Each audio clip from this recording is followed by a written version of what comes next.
Hello, this is Michael Tillinger. Welcome to another video session of frequently asked questions about contributionism and One Small Town implementation. And in this video, we'll deal with the question, are we creating communities without money? Now, that in essence is a sort of double-edged question. Are we creating communities without the use of money? So we create communities where we don't need money to set up these communities. Now that clearly is a nonsensical idea. You need money for everything these days. You need petrol to drive somewhere to plant the food. So it's impossible to create communities without using money. Or the other way of looking at that question is, are we creating communities in which money does not exist? Now, neither of those are true, or neither of those are part of One Small Town or the contributionist philosophy or the implementation plan of One Small Town. And want to remind you once again, what we are doing is we're creating communities of abundance by using existing communities with all the infrastructure, the buildings, the warehouses, the farms, the factories, the pharmaceutical plants, etc., etc., the nurseries, the schools, the hospitals. We're using existing towns that have the built-up existing infrastructure to take that and make it work for the people of that town and that community. We are not, under any conditions, encouraging people to buy a piece of land and start growing some food like a bunch of hippies and trying to get together and grow food, and I don't know what they're going to do with that food once they've grown it, or start growing food and building houses and setting up little lots, because I can tell you from 16 years of research on this and visiting several of these communities, very few of these communities ever succeed. They become a nightmare. People start, what actually happens is these ideas sound great on paper. And as they start to evolve, and I've seen several of these start out from seedling ideologies where people buy a farm and then they start building their little houses and then grow food, and how excited they are in the beginning, and see how very quickly that falls apart and people start arguing and fighting. And I've seen at least one of my friends lose their land, lose their farm, and lose everything because of this approach. So this is not what we're doing. We're not creating communities of intentional communities or hippie colonies of any kind. We're doing completely the opposite. We're using the tools of enslavement as tools of liberation, and money is that first primary tool.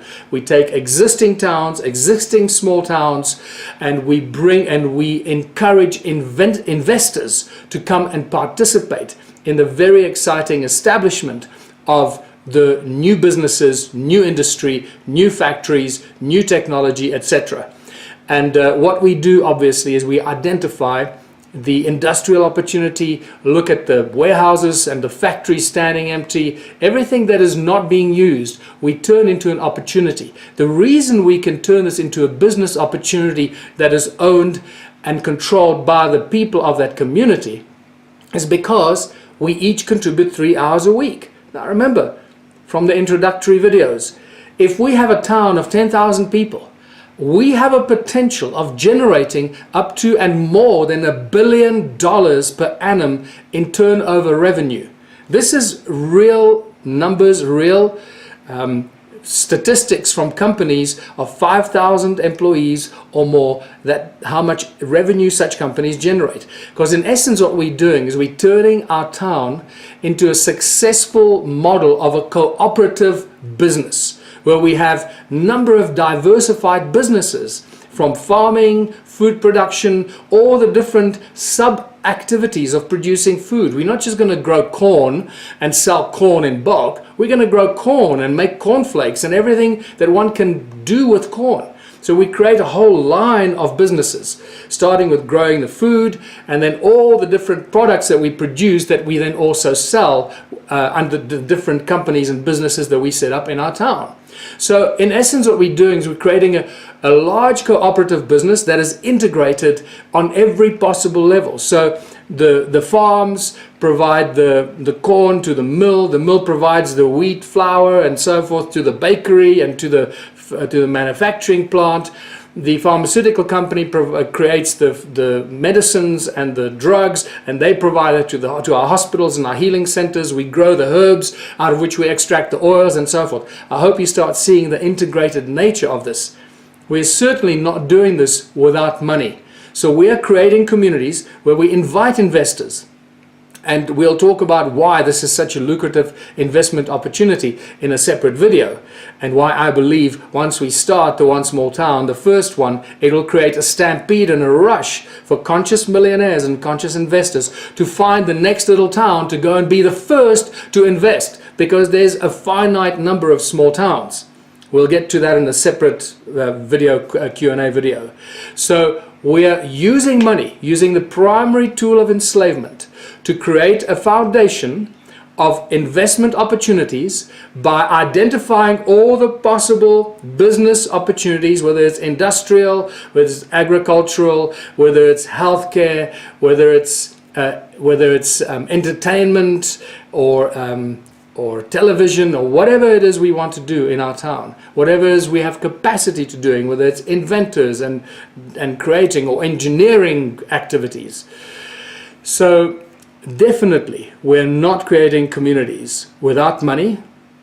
We're creating communities by large amounts of investments. The more we invest, the more successful our business will be. The business of our town will be. Keep in mind that everyone in our town that is a participating contributor, with simply contributing 3 hours a week, is a shareholder and has access to 2/3 of the profits of all the businesses. Not just one of the businesses, all the businesses. Now, if we have a town of 10,000 people and we get to the point through our diverse integrated businesses that we are generating a turnover of $1 billion per annum, you do the numbers yourself and be amazed at how much money will be distributed to members of our community every month. It is quite spectacular. So, are we creating communities without money? Absolutely not. We're creating communities by using money to set it up, investors to set it up, to attract the investors with unique investment opportunities, because after that opportunity has been taken up by an investor, whether it's a bakery or a dairy or a corn farm, there is no more investment opportunity for anybody else to come in, because that business belongs to all of us, and we're certainly not going to set up a competitive business that competes with our own corn farm or our own dairy. That is what we co-own with the investor, and the excess production that we create as much of gets exported, and we do not want to compete with ourselves. That is just insanity. That is the ideology of capitalism, for people to compete and destroy each other, dog eat dog. Under contributionism, we all cooperate, collaborate, so we all benefit from the success of our hard labor and our products, produce, inventions, whatever it is that we do. So ultimately, we are also going to be distributing money, so there'll be huge amounts of money coming in from all the products and whatever we do and export. But keep in mind, everything we do, all the money that comes in, that gets distributed, everything we do, that we create, whether it's milk, bread, textiles, food, etc., is available to all the members of our community for free. As long as you contribute your 3 hours a week, you have access to all the things we do, build, create, grow. That is the benefit to everybody in our community. So what will ultimately happen is that people will have more and more money in their bank accounts from the dividends every month, but they will have no need to use that money. This is the critical thing. Nobody will have to use any money within our community. You'll need to use the money when you go travel or go to visit other towns or go somewhere else, of course, because the rest of the world still operates on their own capitalist system. But you'll have plenty of money to go and do that. But in our town, you won't need to use money. So what we can say is that we're creating communities in which money is no longer needed. We're not creating communities without money, in which money is not used. Yes, we use money, we operate exactly the same way, but we have no need for money. And that changes everything over a longer term, slowly but surely. once people realize that they have all this money and yet they don't need it to buy anything because everything is available, because we do so much of it, we do it all for ourselves, we're the family. Remember, when you cook breakfast or food for your family, on whether it's dinner on the weekend, a barbecue, you don't charge members of your family for a steak or the salad or the potatoes. We cook food for our family, and we grow food for our family that we then share with our family. And that's exactly what our town and our community becomes. It becomes the extension of our family.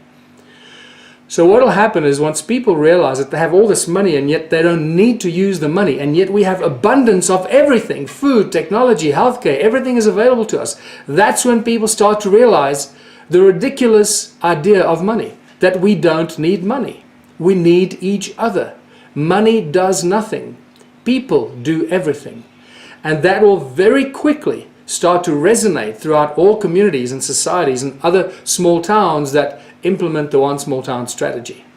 So we're not creating communities without money. We're creating communities in which money is no longer needed.